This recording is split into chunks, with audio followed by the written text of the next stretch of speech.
Donald Trump हड़बड़ी में deal sign करना चाहते हैं, ये आपको बात पता है। आपको ये भी पता है कि इनकी इज्जत जा रही है, इनके कपड़े फट रहे हैं। जेडी वैंस अपने आप को इसका सक्सेसर मानता है डोनाल्ड ट्रंप का, लेकिन उसको पता है कि ट्रंप ने जो गलत हरकतें करी हैं उससे अपने आप को थोड़ा सा दूर रखो। यहां पे प्रॉब्लम ये हो रही है डोनाल्ड ट्रंप की, आप चिंता मत करो, आपके जो भी परेशानियां हैं इजराइल की, हम उसको ठीक कर लेंगे, कुछ नहीं कर सकते। आप मुझसे आज लिख के ले लो बॉस, ये कुछ नहीं कर सकते, इनके पल्ले कुछ नहीं है। इस डील के तहत डोनाल्ड ट्रंप ये कह सकता है कि मैंने एक लड़ाई खत्म कर दी, जो इसने खुद ही शुरू करी थी, वो इसने लड़ाई खत्म कर दी। ईरान की जिंदगी में क्या फर्क पड़ा, मुझे एक बात समझ नहीं आई। ऐसी जो डील्स है ना, ईरान इसको पान के पत्ते की तरह ट्रीट करता है, वो बीच में डाल के सुपारी उपारी मुंह में डालेगा, थूक देगा बाहर।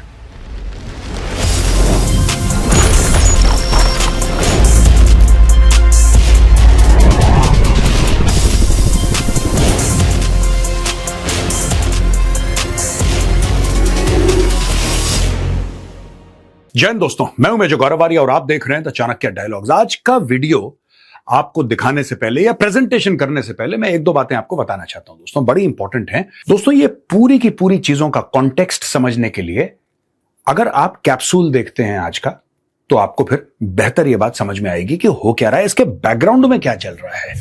मैं डिस्क्रिप्शन बॉक्स में मैंने लिंक डाल दिया है, आप एक बार देख लीजिएगा इसको, तो आपको क्लैरिटी मिल जाएगी। अब मैं आपको बताता हूं इशू क्या है। डोनाल्ड ट्रंप हड़बड़ी में डील साइन करना चाहते हैं, ये आपको बात पता है। आपको यह भी पता है कि इनकी इज्जत जा रही है, इनके कपड़े फट रहे हैं।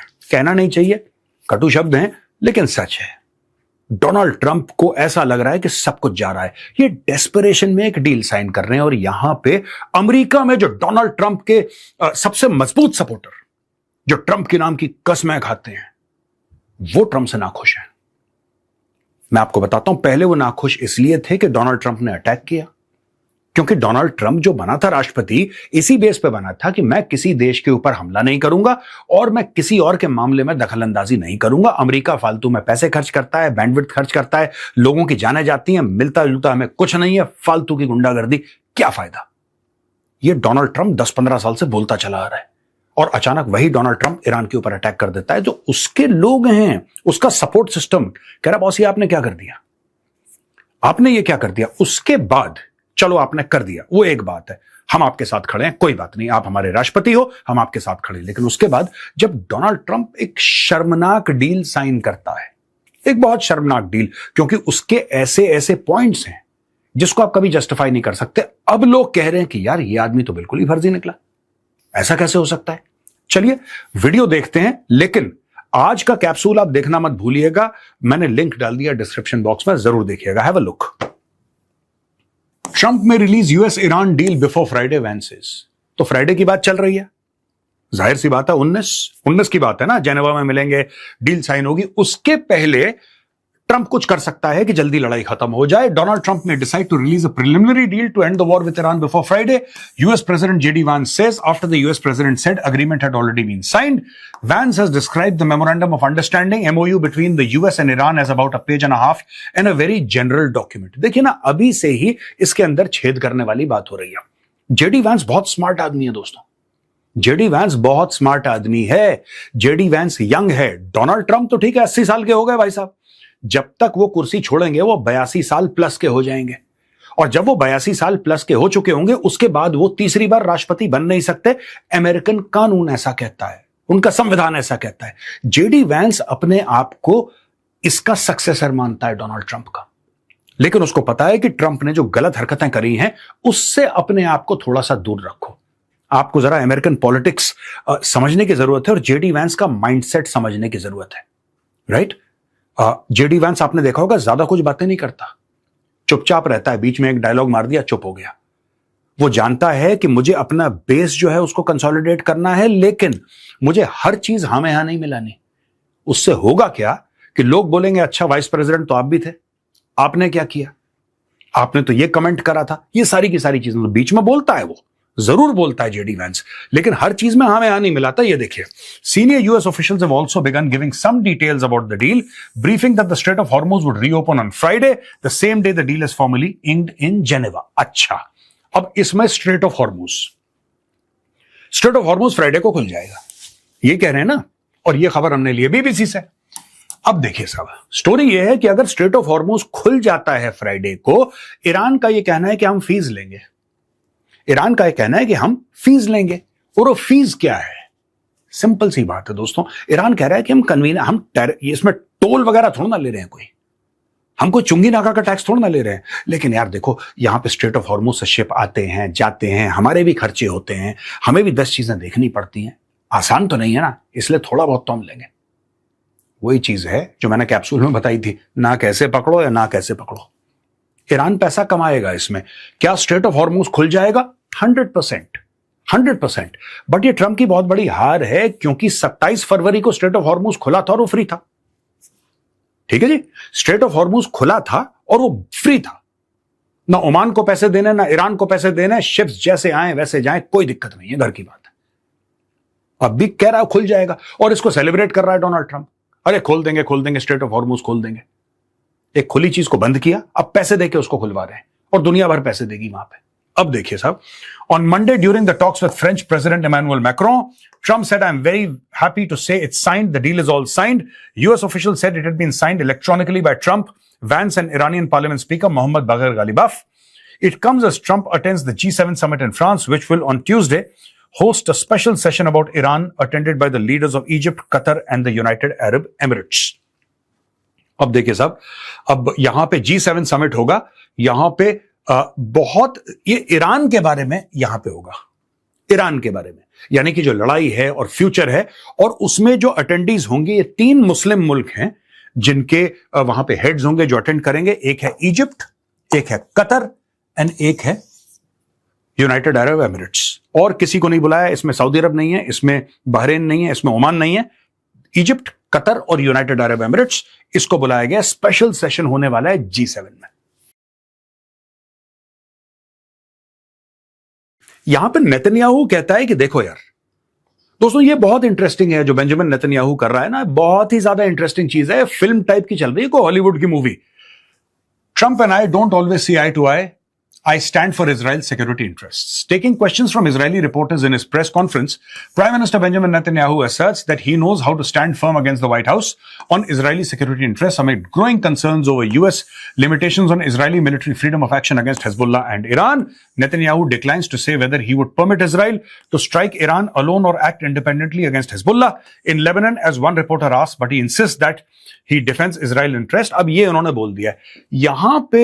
अच्छा, many times we see eye to eye and there are also cases in which we see less eye to eye. I am responsible for Israel security. वही चीज जो ऊपर लिखी थी। अब ये कहानी क्या है? कहानी बड़ी सिंपल है, राइट? सिंपल सी कहानी है। इनको एक बात पता है, मैं बेंजामिन नेतन्याहू की बात कर रहा हूं, इनको ये बात पता है कि एक दिन ट्रंप ने यू टर्न लेना है, और ये बात डे वन से इनको क्लियर थी। डे वन से इनको क्लियर थी कि एक दिन ट्रंप अचानक यू टर्न लेगा और ट्रंप बोलेगा टाटा। आपने देखा होगा इजराइल ने कितनी स्मार्टली खेला ये गेम। जब 28 तारीख को अटैक हुआ था जिसमें खमेनेई मारा गया था और बहुत डैमेज हुआ था ईरान को, उसमें इजराइल भी शामिल था। इजराइल भी शामिल था, लेकिन जैसे ही ट्रंप ने बोला सीज फायर ये रोको, इजराइल चुपचाप गायब हो गया। आपने कहीं देखा किसी मीटिंग में इजराइल है? आपने देखा किसी से इजराइल कोई बात करते हुए? चुपचाप। आपको यह नहीं पता चला कि ईरान से कब डिसएंगेज हुआ और कब ये लेबनान के अंदर घुस गया। अगर आपको पता है तो आप मुझे बताइए कि मेजर साहब हमें पता था। किसी को नहीं पता भाई, किसी को नहीं पता। देखिए सीधी बात समझिए, इजराइल को यह पता है कि उसके सिक्योरिटी इंटरेस्ट्स कहां हैं, उसको पता है, और वो अपने सिक्योरिटी इंटरेस्ट्स फॉलो करेगा। अमेरिका साथ दे तो अच्छा, अमेरिका ना साथ दे तो अच्छा। If America comes, it is welcome. If America does not come, it is most welcome. इतनी सी बात है। ये रॉयटर्स सामने लिए Netanyahu and Trump on collision course as US Iran agree to halt war. देखिए, ईरान का एक बहुत बड़ा मुद्दा है कि आप हिजबुल्लाह पे हमला नहीं करेंगे। अब ईरान से जो हिजबुल्लाह है वो हजारों किलोमीटर दूर है, ठीक है? हिजबुल्लाह है लेबनान के अंदर, लेकिन वो एक बहुत बड़ी ताकत है ईरान की। ईरान ने ऐसे आतंकी गुट हर जगह पाले हुए हैं। हमास ले लो, हिजबुल्लाह ले लो, हुथी ले लो, कतैब हिजबुल्लाह ले लो, और ऐसे दर्जन भर ग्रुप्स हैं पूरे मिडिल ईस्ट में, और सबको फंड करता है ईरान, राइट? अब ईरान ने एक शर्त रखी है। डोनाल्ड ट्रंप की गले की हड्डी क्या है? डोनाल्ड ट्रंप की गले की हड्डी यह है कि डोनाल्ड ट्रंप को लग रहा था कि यह इंसान बेंजामिन नेतन्याहू, जब मैं बोलूंगा कि हमले रोको, यह बोलेगा यस सर। नेतन्याहू ने बोला हवा आने दो, इसने मना कर दिया चुपचाप, politely but firmly no. He said I am responsible for Israel security. और सही बात है यार, हर एक बंदा अपने देश की सिक्योरिटी के लिए, जो भी हेड ऑफ स्टेट है, he is responsible for his country security. He can not tell Donald Trump की मुझे आके बचाओ, वो तो बचाना उसने खुद ही है। तो वो कह रहा है यहां पे, देखिए, Benjamin Netanyahu bet that his joint war alongside Donald Trump would topple Iran's clerical rulers and bolster himself ahead of elections at home as the architect of a US-Israeli alliance that would reshape the Middle East. Instead, Israel's longest-serving prime minister is on a collision course with Trump as the US president seeks to extricate himself from the war with both men's goals unmet and Israeli military operations tied down in Lebanon. मैं आपको छोटी सी बात बता दूं इस sentence के पीछे की सच्चाई। मैंने बहुत पहले बोला था और मुझे बहुत क्रिटिसिज्म भी मिला था। मैंने ये बोला था इस पूरी लड़ाई में, और लड़ाई जब चल रही थी उसके दौरान की बात कर रहा हूं मैं, मार्च की बात, तब मैंने बोला था कि इस पूरी लड़ाई में सबसे कमजोर कड़ी डोनाल्ड ट्रंप है। और मैंने इसी प्लेटफॉर्म पे खड़े होकर एक और बात बोली थी, जब लोग बहुत खुश हो रहे थे ना 28 फरवरी के पहले ईरान में लोग कि ये ट्रंप आ रहा है और हमें बचाएगा और हम आजाद हो जाएंगे। मैंने उस समय भी बोला था, मेरा पुराना वीडियो देखो, मैंने बोला ये आदमी लालच के his entire this thing is oil, ये लालच से आ रहा है आदमी, ये आपकी मदद करने नहीं आ रहा। For him the people who are protesting against the regime and the regime itself, for him they are not different. इसको कोई फर्क नहीं पड़ता।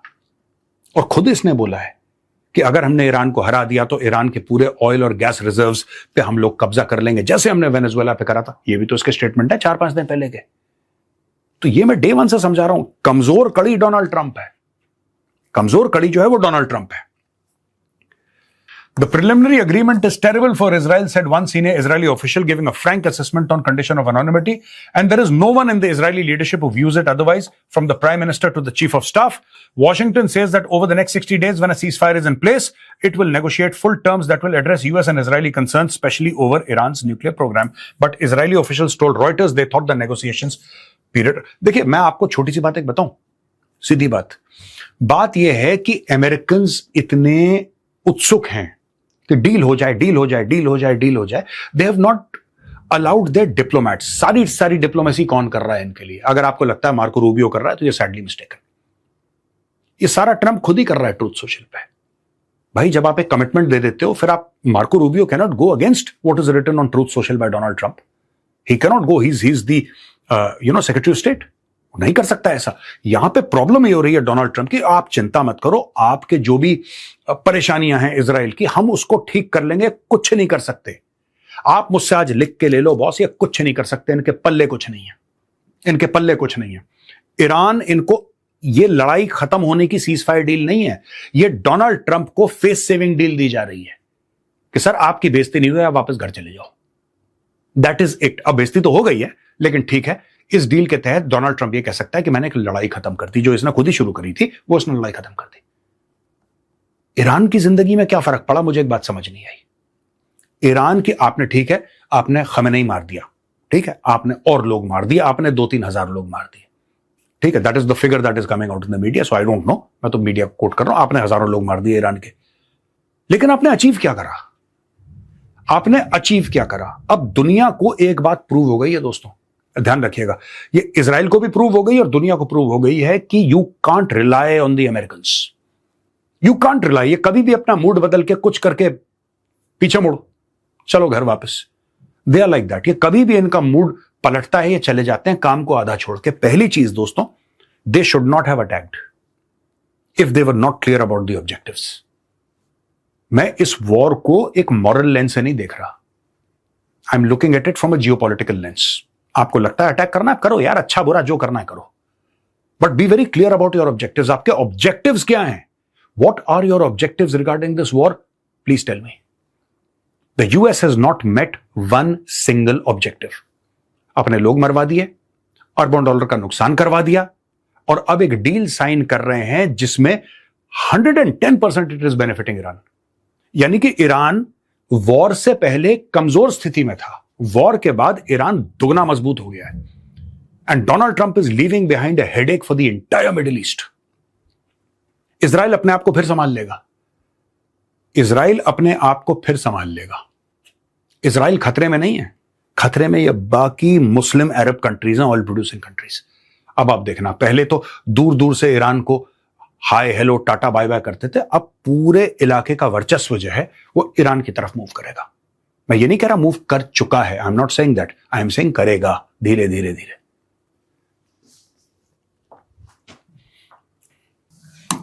दोस्तों, ईरान इंटरनेशनल की खबर है यहां पे, और ये जेडी वैंस का वीडियो है।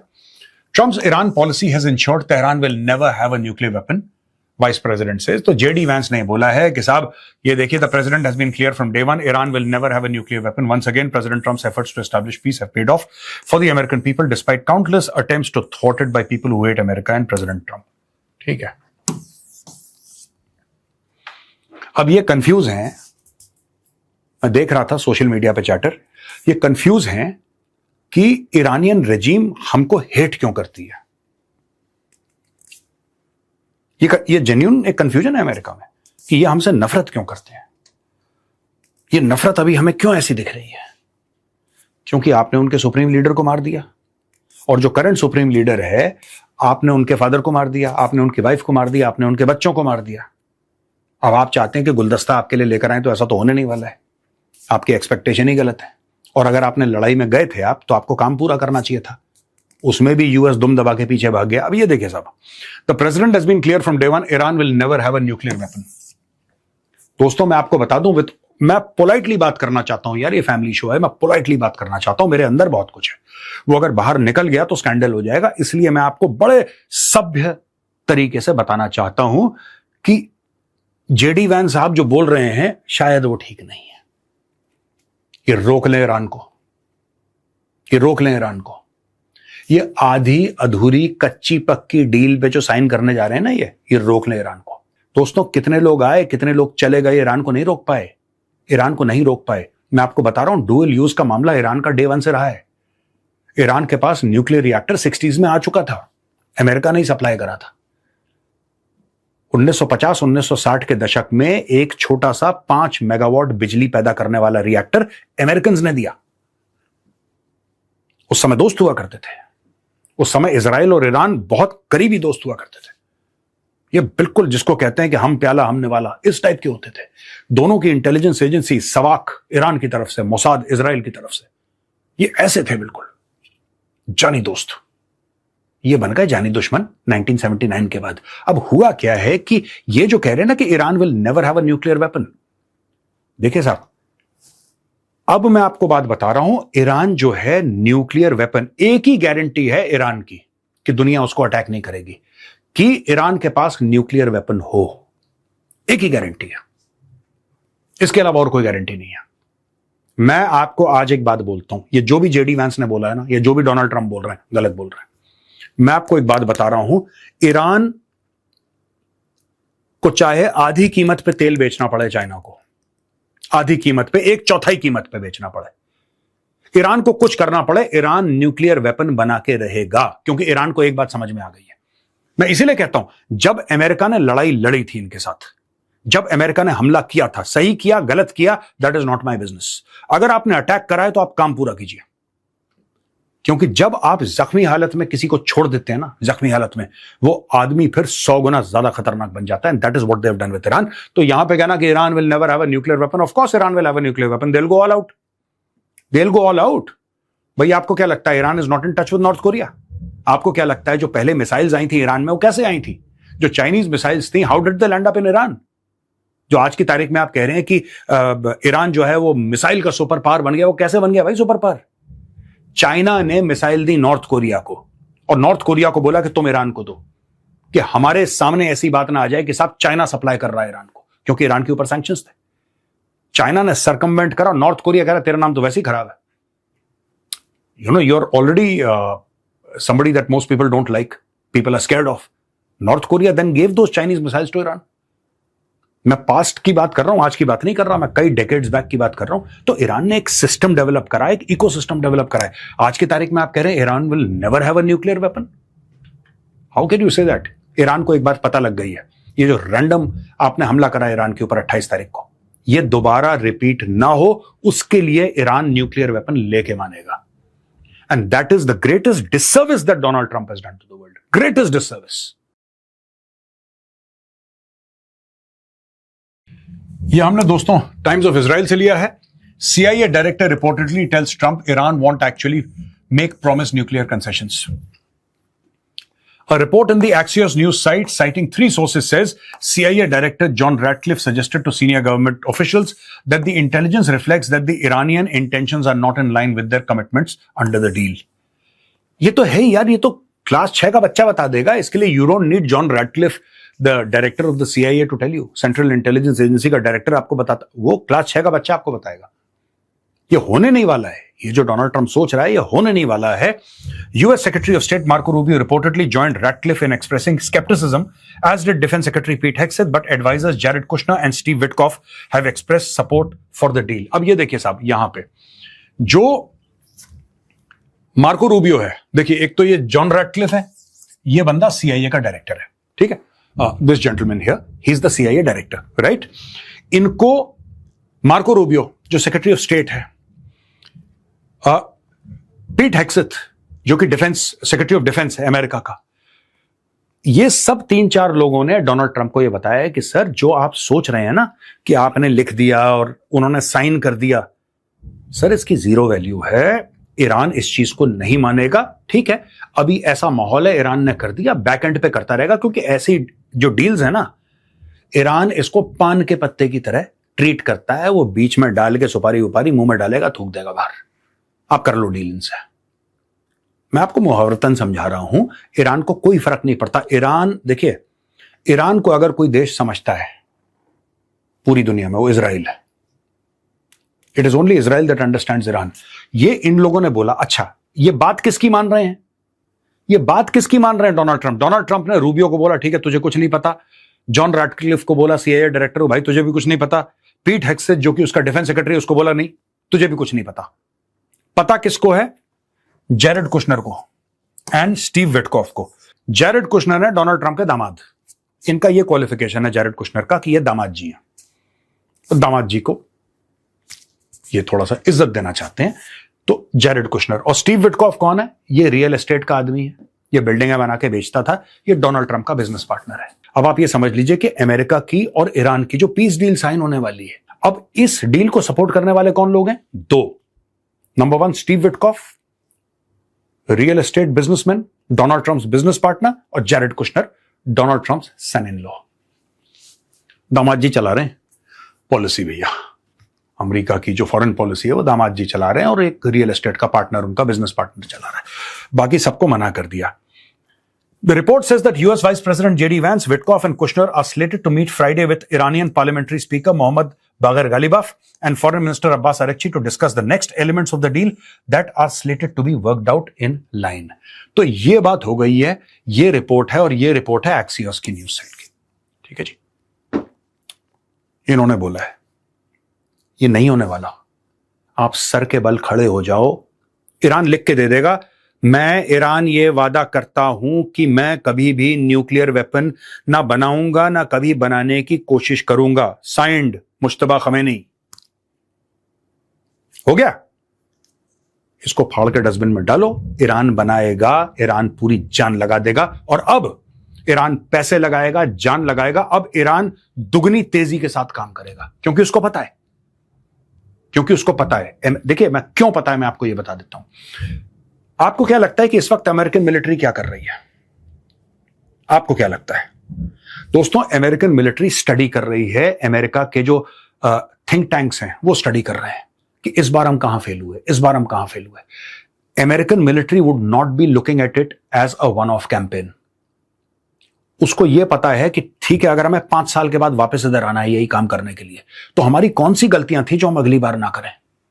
अगर हमें खड़ग आइलैंड को लेना है तो हम कैसे करेंगे, क्या कर सकते हैं? वहां से ईरानियन जो मेन लैंड है, ईरान का जो मेन लैंड है, जमीन है ईरान की, वो कितनी दूर है, हमें सपोर्ट कहां से मिल सकता है। ये पूरी की पूरी चीजें वॉर गेम होंगी, पूरी की पूरी चीजें वॉर गेम होंगी भाई। It's everybody will be doing their homework for the next time. Next time में ट्रंप नहीं रहेगा, बट US मिलिट्री रहेगी। इसके लिए बहुत जरूरी है, और यह बात ईरानियंस को भी पता है।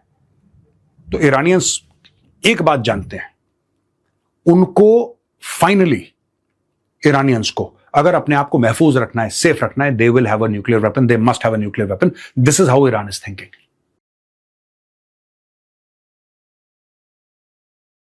और यहां पे देखिए मामला शुरू हो गया। Iran to charge Hormuz service fee, express deep mistrust in US. ये साइन कर रहे हैं डील अमेरिका के साथ, ठीक है ना। अमेरिका क्या बोल रहा है, फ्राइडे के बाद स्ट्रेट ऑफ हॉर्मुज खुल जाएगा, मुबारक हो। ईरान क्या कह रहा है, we will charge a service fee. वो जैसे मैंने बोला ना कि ना कैसे नहीं, ना कैसे पकड़ेगा ईरान। ये देखिए साहब, Iran will charge a maritime service fee in the straight of Hormuz, it's foreign ministry spokesperson said on Monday as Tehran expressed deep mistrust in the US despite signing a memorandum of understanding with Washington to stop the war. Talking to reporters, Iran Foreign Ministry spokesperson Ismail Baghai said Iran would not charge a toll for ships crossing the Key Strait under a new framework deal with the US. We have always maintained that we do not seek to collect transit tolls, but fees for navigation services, environmental protection, ship insurance and other necessary services will be charged. Simple सी बात है, ठीक है ना। तो ये कहता है कि हम टोल थोड़ा ना ले रहे हैं तुमसे, जब तुम यहां से जाओगे भाई, इधर से जाओगे तो हम तुमसे टोल थोड़ा ना लेंगे, वो टोल नहीं है। अब ये देखिए क्या है, but fees for navigation services, navigation services के लिए। अब ये नेविगेशन सर्विसेज क्या है, भगवान जाने क्या है नेविगेशन सर्विसेज, बट नेविगेशन एक हेड हो जाता है ना, रेस्टोरेंट पे जाते हैं ना, 5 हेड होते हैं, इसमें इतना, इसमें इतना, इसमें इतना, इसमें इतना, वही है ये नेविगेशन सर्विसेज हो गई। एनवायरमेंटल प्रोटेक्शन, यानी कि 27 फरवरी तक जो एनवायरनमेंट था वो बिल्कुल ठीक था, जो एनवायरनमेंट था वो बिल्कुल बढ़िया था, वो 28 से खराब हो गया एनवायरनमेंट। अब एनवायरनमेंट को भी आपको प्रोटेक्ट करना है। शिप का इंश्योरेंस, अब शिप इंश्योरेंस इनसे क्या, जो शिप ले जा रहा है वो इंश्योरेंस पे करेगा, उसमें ईरान का क्या लेना देना है। Ship insurance and other necessary services will be charged, ठीक है। Baghai reiterated that despite signing the deal with the US, Tehran still holds a deep mistrust in Washington. Unfortunately, it must be acknowledged that Iran's deep mistrust of the United States stems from long history of wrongdoing by American leaders. The United States still has a long way to go before it can earn the trust of the Iranian people, he noted. So, official statement आया है foreign ministry का, official statement foreign ministry का। Number 1, हम लोग पैसा charge करेंगे, आप उसको टोल मत बोलो, आप इसको सुविधा शुल्क बोल दो, आपको जो स्टोरी सुनानी है सुना दो। ईरान स्ट्रेट ऑफ हॉर्मुज से पैसा कमाएगा, यह बात तय है, ठीक है। और ईरान स्ट्रेट ऑफ हॉर्मुज खोलने के लिए राजी क्यों हो गया, मैं आपको यह भी राज बता देता हूं, बड़ा छोटा सा। स्ट्रेट ऑफ हॉर्मुज खोलने के लिए ईरान इसलिए राजी हो गया क्योंकि न्यूक्लियर वेपन वाला मामला थोड़ा ना कि एक बार आपने दे दिया फिर आपको 50 साल लग जाएंगे वापस बनाने में। स्ट्रेट ऑफ हॉर्मुज ईरान ने बोला खोल दिया, वेरी गुड, तालियां। जिस दिन प्रॉब्लम हुई ईरान को, जब ईरान को लगा कि हमारे ऊपर हमला होने वाला है या हमारी बात नहीं मानी जाती, ईरान फिर से यहां से इसको ब्लॉक कर देगा।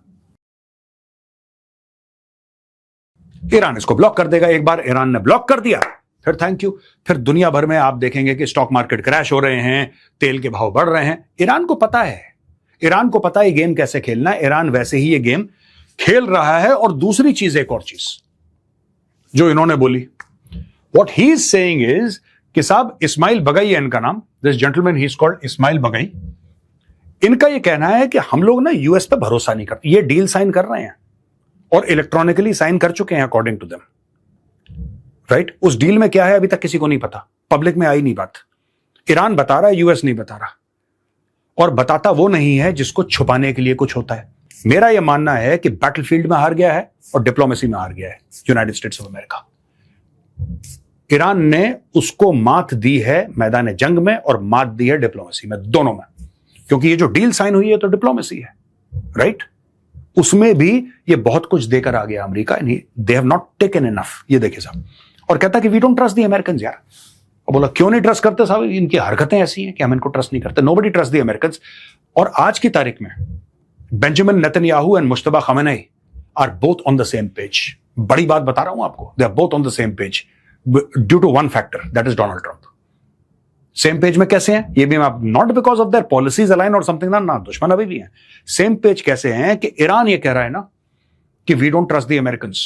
यही दिल में भावना बेंजामिन नेतन्याहू के भी होगी, लेकिन वो बोल नहीं पा रहा। You can't trust the Americans. यहां पे आज का वीडियो खत्म होता है दोस्तों। जय हिंद, वंदे मातरम, भारत माता की जय।